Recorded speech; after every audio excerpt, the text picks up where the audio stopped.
মই যেতিয়া কোনোবা জিলালৈকে যাওঁ আৰু সেই জিলাত যদি দলৰ কাৰ্যালয় থাকে তেতিয়াহ'লে আজিকালি চাহকাপ চৰকাৰৰ কাৰ্যালয়ত বহি খোৱাতকৈ মই দলৰ কাৰ্যালয়ত বহিয়ে খাওঁ।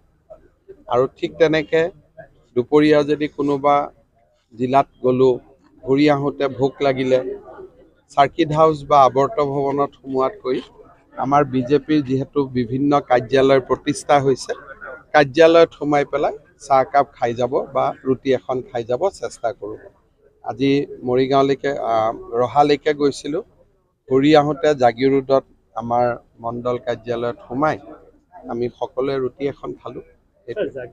জাগিৰোড যিহেতুকে এক উদ্যোগিক ক্ষেত্ৰলৈ পৰিণত হোৱাৰ পথে আগবাঢ়িছে, ইয়াৰ পিছত কেনেধৰণে গুৱাহাটী চিটি এক্সপানশ্যনৰ 3 আগষ্ট তাৰিখৰ পৰা আমি আশা কৰিছোঁ যে টাটাৰ ছেমাই কণ্ডাক্টৰ প্ৰজেক্টত আমি ভূমি পূজন কৰিম। সিদিনাখনৰ পৰাই নিৰ্মাণ কাৰ্য আৰম্ভ হ'ব। 2 বছৰৰ ভিতৰত টাটা প্ৰজেক্ট আমাৰ সম্পূৰ্ণ হ'ব। আৰু এটা আমাৰ প্ৰজেক্ট আছে, ভাৰত চৰকাৰক আমি এখন আঁচনি দি থৈছোঁ 500 কোটি টকাৰ, জাগিৰোড আৰু গুৱাহাটীৰ মাজত কানেক্টিভিটিটো ইম্প্ৰুভ কৰাৰ কাৰণে।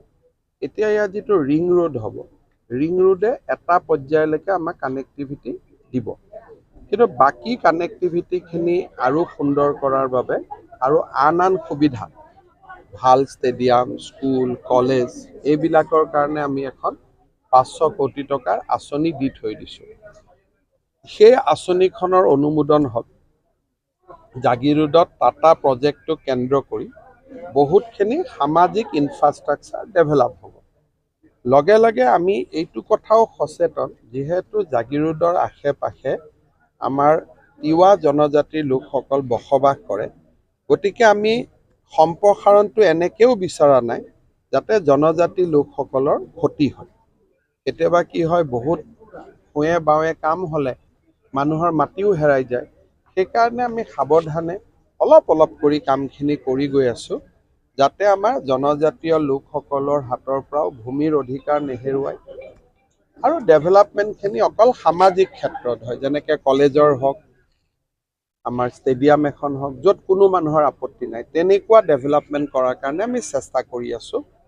খুব একদম মহানগৰলৈকে আমি ৰাতিৰ ভিতৰতে ৰূপান্তৰ কৰিব খোজা নাই, যাতে মানুহৰ মাজত কোনো এটা ক্ষোভ থাকি নাযায়। প্ৰধানমন্ত্ৰী ডাঙৰীয়াই আধাৰশিলা স্থাপন কৰিছিল, এতিয়া ভূমি পূজন হ'ব, কামো আৰম্ভ হ'ব আৰু 30,000 কোটি টকাৰ এটা ইনভেষ্টমেণ্ট। আৰু ইয়াৰ আশে পাশে কেইবাটাও ফৰেন কোম্পানী আহিব, যোনে এই ছেমাই কণ্ডাক্টৰবিলাক লৈ গৈ তেওঁলোকৰ কামত ব্যৱহাৰ কৰিব। তেওঁলোকৰ বিভিন্ন অফিচো জাগিৰোডত প্ৰতিষ্ঠা হ'ব। এটাটো টাটা হ'ল, প্লাণ্ট হ'ল, প্লাণ্টৰ লগত চাৰিওফালে বিভিন্ন কাৰ্যালয় আহিব আৰু বিভিন্ন প্লাণ্টত যিবিলাকে ৰ মেটেৰিয়েল দিব তেওঁলোকৰো অফিচ কাছাৰী আহিব। গতিকে টাটাক বাদ দিওঁ আৰু বহুতকেইটা প্ৰতিষ্ঠান আমাৰ জাগিৰোডৰ পেপাৰ মিল ক্ষেত্ৰত বহাৰ সম্ভাৱনা আছে।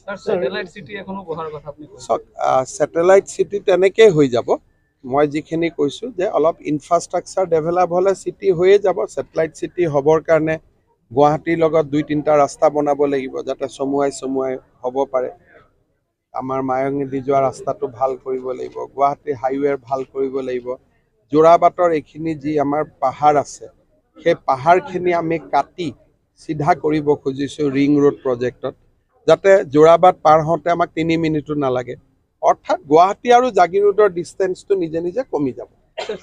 দেখা গৈছে কি টাটাই ছাৰ ইয়াৰ পৰা যি বেংগলোৰ ইয়াৰ পৰা লৈ গৈছে, মানে টাটাই সংস্থাপন দিয়াৰ কাৰণে যি ছোৱালী প্ৰথমবাৰ লৈ গৈছে, 550টা ছোৱালী লৈ গৈছে, সেইটো ঠিক আছে। এতিয়া দেখা গৈছে কি মানে আৰু ছোৱালীবিলাকে মানে আকৌ মানে কি ইয়াত পাব বুলি গোটেই ছোৱালীবিলাক লৈ গৈ আছে। যোৱাটোতো ভাল কথা।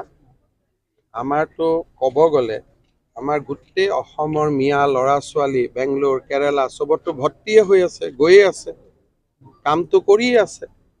আৰু এখন ভাৰতৰ যিটো বিকাশ, উদ্যোগিক বিকাশ, তাৰ সুযোগ আজি কোনে লৈ আছে? কেৰেলাত গ'লে মই বৰপেটা ল'ৰা ছোৱালীয়ে লগ পাই থাকোঁ।